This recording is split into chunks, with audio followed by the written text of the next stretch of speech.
Afrika Mashariki imetimia saa 12 kamili asubuhi, sawa na saa 11 Afrika ya Kati. Hujambo, mimi ni Skola Kisanga na karibu katika Amka na BBC. Katika matangazo ya Amka na BBC asubuhi hii, Iran imesema bado haijafikia uamuzi wa mwisho kuhusu makubaliano ya amani na kusitisha vita na Marekani.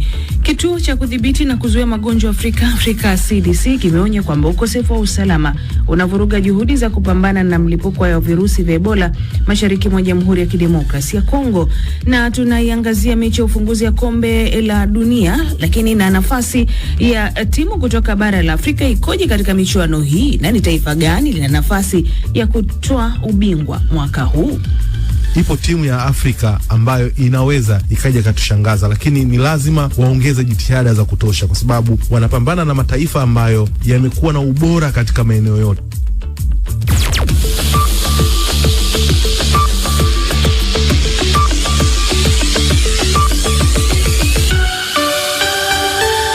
Ijumaa leo ya Juni 12 mwaka 2026. Msikilizaji, kwanza nampisha mwenzangu Halima Nyanza akusomea muktasari wa habari za ulimwengu. Halima, karibu. Asante Skola. Iran imesema haijafikia uamuzi wa mwisho juu ya makubaliano ya amani na Marekani. Msemaji wa Wizara ya Mambo ya Nchi za Nje wa Iran amenukuliwa na vyombo vya habari vya nchi hiyo akisema kuwa kwa sasa bado wanayapitia makubaliano yaliyopendekezwa.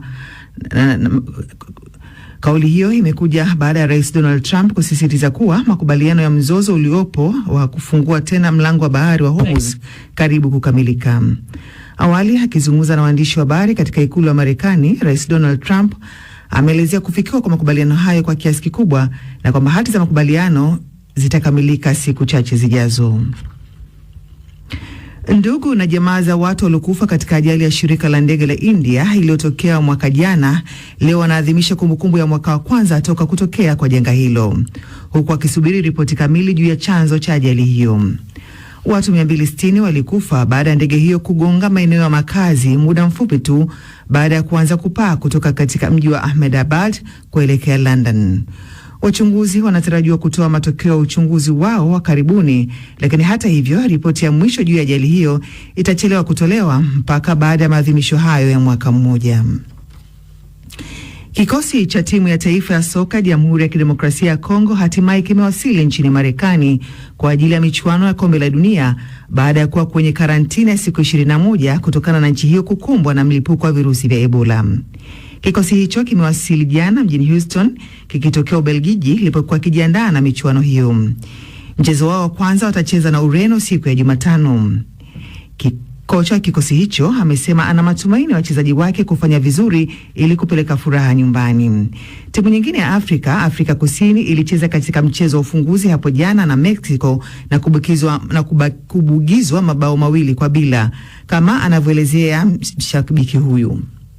My name is Buse Terence Kama. I'm from Swaziland. Jina langu ni Buse Terence Kama, natokea Swaziland. Maoni yangu kuhusu mchezo huo, tunasikitika sana kwamba Apollo hakuanza, na pia nina furaha juu ya uchezaji mzuri wa Mukazi. Amecheza vizuri sana. Nafikiri kutolewa kwa kadi nyekundu ya pili haikuwa sawa. Hiyo hatukustahili, lakini ni mchezo wa kwanza tu, na tutafanya vyema zaidi wakati ujao. Na waziri wa jeshi la Uingereza amejiuzulu kutokana na gharama za matumizi ya fedha ndani ya jeshi, muda mfupi tu baada ya waziri wa ulinzi wa nchi hiyo John Healey kufanya hivyo. Waziri Mkuu wa Uingereza Keir Starmer amemteua Dan Jarvis kuwa waziri mpya wa ulinzi. Awali waziri wa ulinzi alimlaumu Sakea kwa kutoweza kutoa rasilimali zinazohitajika ili kuweka nchi salama. Al-Kans ni waziri wa 7 kujiuzulu serikalini katika kipindi kisichozidi mwezi mmoja. Hii ni BBC.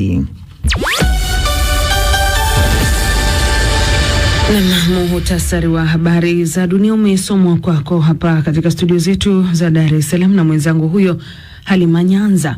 Unasikiliza Amka na BBC kutoka hapa idhaa ya Kiswahili ya BBC ikikutangazia kwenye FM na redio washirika mbalimbali. Ukiwa nchini Tanzania unaweza kutusikiliza kupitia Radio Kwizera kule Ngara, Radio Free Africa, Radio 1 ya Dar es Salaam, Zenji FM visiwani Zanzibar. DRC ni Lizard Radio na Radio Muungano Beni. Kenya Count FM, Nyota FM, Pamoja FM. Uganda Radio Kitara, Radio Lira, Radio Paidha na internet katika bbcswahili.com. Msikilizaji, matangazo haya pia yanakujia moja kwa moja kupitia ukurasa wetu wa Facebook na YouTube. Rambaza tu andika BBC Swahili. Mimi ni Skola Kisanga. Irani imesema bado haijafikia uamuzi wa mwisho kuhusu makubaliano ya amani na Marekani. Msemaji wa Wizara ya Mambo ya Nje mjini Tehran, Ismail Baghei, amenukuliwa na vyombo vya habari vya Iran akisema makubaliano yaliyopendekezwa kwa sasa yanapitiwa, lakini Iran haijafanya maafikiano kuhusu msimamo wake. Kauli zake zinakuja saa chache baada ya rais wa Marekani Donald Trump kudai kwa mara nyingine kwamba makubaliano ya kumaliza mzozo wa sasa na kufungua tena mlango bahari wa Hormuz yako karibu. Zaidi na Victor Kenani.